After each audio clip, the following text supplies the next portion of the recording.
హిజ్కియా యొక్క దుఃఖాన్ని ప్రభు ఏం చేశాడంట? చూశాడంట. చూసి ఏం చేశాడు? గమనించాడు. గమనించి ఇంకేం చేశాడు?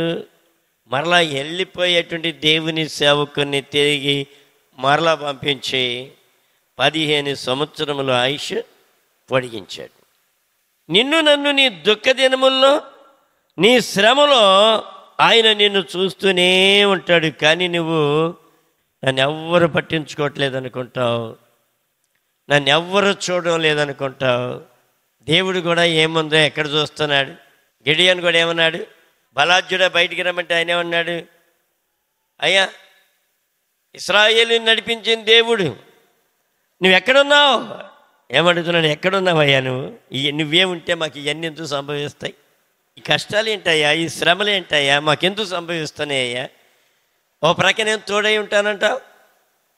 మనం కూడా ఎన్నిసార్లు అనుకుంటాం? చాలాసార్లు అనుకుంటాం ఇదే రీతిగా. దేవుడు అసలు ఎక్కడున్నాడు? ఎలాగున్నాడు? అసలు చూస్తామన్నాడా?